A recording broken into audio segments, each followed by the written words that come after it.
Hello बच्चों, आज हम लोग कंट्रोल एंड कोऑर्डिनेशन से क्वेश्चन करेंगे। So let's see this question. How are involuntary actions and reflex actions different from each other. Basically हमें बोला है कि इनवॉलंटरी एक्शंस और रिफ्लेक्स एक्शन के बीच में डिफरेंशिएट करो। Voluntary actions and reflex actions के बीच में डिफरेंशिएट करना है। एक साइड हम लोग ने लिख लिया इनवॉलंटरी एक्शंस और दूसरी साइड लिख लिया रिफ्लेक्स एक्शंस। चलो करना शुरू करते हैं। रिफ्लेक्स एक्शन में क्या क्या आता है हमारा? रिफ्लेक्स एक्शन में आता है अगर किसी ने अचानक से बहुत ही गर्म कप ऑफ कॉफी छुआ तो अचानक से जब वो विद्रॉ करता है अपना हैंड, उसे रिफ्लेक्स एक्शन कहते हैं। इनवॉलंटरी एक्शन में क्या आता है? प्रोसेसेस जैसे डाइजेशन हो गया, हार्ट का बीट करना हो गया या फिर ब्लड सर्कुलेशन, ये सब इनवॉलंटरी एक्शन में आते हैं। क्या होता है इनवॉलंटरी एक्शन में? जो भी प्रोसेसेस होते हैं वो एक ऑर्गेनिज्म की कॉन्शियसनेस में नहीं होते, मतलब हम लोग उसे सोच के नहीं करते। क्या होता है? डज नॉट इन्वॉल्व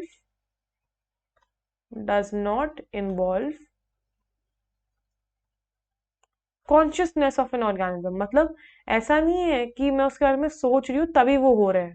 समझ लो, अगर मैं सो रही होती तो भी मेरी बॉडी तो खाना डाइजेस्ट कर रही है ना, मेरा हार्ट तो बीट कर ही रहा है ना, मैं ब्रीथ तो कर ही रही हूँ, राइट? तो does not involve consciousness consciousness of an organism. जबकि रिफ्लेक्स एक्शन में क्या होता है? रिफ्लेक्स एक्शन में हम जैसे किसी ने हॉट कप ऑफ कॉफी छुआ तो क्या होता है? सिग्नल स्पाइनल कॉर्ड के थ्रू जाता है। स्पाइनल कॉर्ड में क्या होता है? वो सिग्नल प्रोसेस होना शुरू हो जाता है और प्रोसेस होके स्पाइनल कॉर्ड एक तो रिजल्ट भेजती है कि बेटा अपना हाथ दूर कर लो, और दूसरा ब्रेन को इन्फॉर्म कर लेती है। तो ब्रेन जो होता है वो डायरेक्टली इन्वॉल्व नहीं होता। क्या होता है यहाँ पे?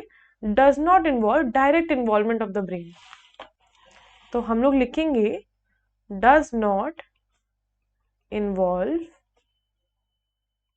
क्या? Consciousness of the brain. हम लोग को ब्रेन की जरूरत नहीं है यहाँ पे, हमें ऑर्गेनिज्म की सोचने की जरूरत नहीं थी, यहाँ पे हम लोग को ब्रेन की जरूरत नहीं है।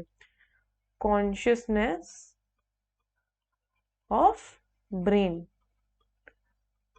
अच्छा, इनवॉलंटरी एक्शन कैरी आउट कौन करता है? इनवॉलंटरी एक्शंस जो होते हैं वो हमारा मिड ब्रेन और मेडुला ऑब्लोंगाटा कैरी आउट करते हैं। कौन से? Mid brain and medulla. और हमारा रिफ्लेक्स एक्शन किससे कैरी आउट होता है? Spinal cord. देखिए मेनली तो स्पाइनल कॉर्ड में ही प्रोसेस हो रहा होता है वो, राइट? रिफ्लेक्स एक्शन क्या होता है? ऑटोनोमिक रिस्पॉन्सेज होते हैं, स्पाइनल कॉर्ड। इनवॉलंटरी एक्शंस होते हैं वो काफी स्लो होते हैं, क्योंकि हम लोग कॉन्स्टेंटली, जैसे मेरा हार्ट बीट कर रहा है तो वो slowly slowly throughout my life heartbeat कर रहा है। जबकि रिफ्लेक्स एक्शन जो होते हैं वो बहुत ही फास्ट होते हैं। तो जो इनवॉलंटरी एक्शंस हो गए वो हो गए स्लो और रिफ्लेक्स एक्शन हो गए बहुत फास्ट। और हम लोग लिख सकते हैं कि कौन से ऑर्गन्स का इन्वॉल्वमेंट होता है। इनवॉलंटरी एक्शन कौन से ऑर्गन्स का इन्वॉल्व करते हैं? स्मूथ मसल्स का। बेसिकली ऑर्गन्स तो सारे हो गए, राइट? हर ऑर्गन में कोई ना कोई इनवॉलंटरी एक्शन तो चल ही रहा है, बट उनकी जो स्मूथ मसल्स है वो इनवॉलंटरी एक्शन को परफॉर्म कर रहे हैं। जैसे डाइजेशन में हमारे स्टमक के स्मूथ मसल्स हो गए, इंटेस्टाइन के हो गए, राइट?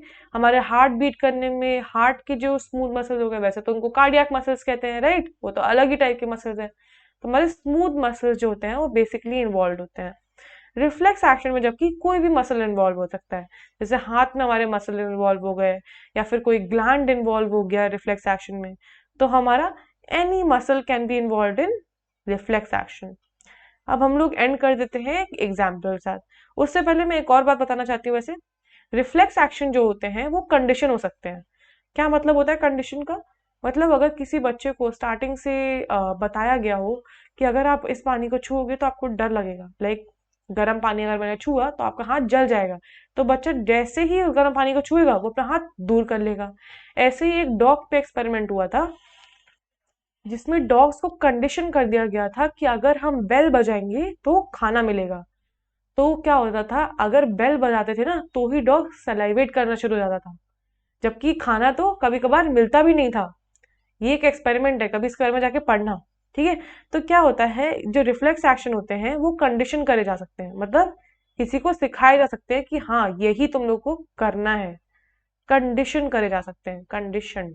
जबकि जो इनवॉलेंट्री एक्शंस है वो ऐसे कंडीशन नहीं कर सकते, वो हमारी बॉडी में हो रहे हैं, समझ रहे हो।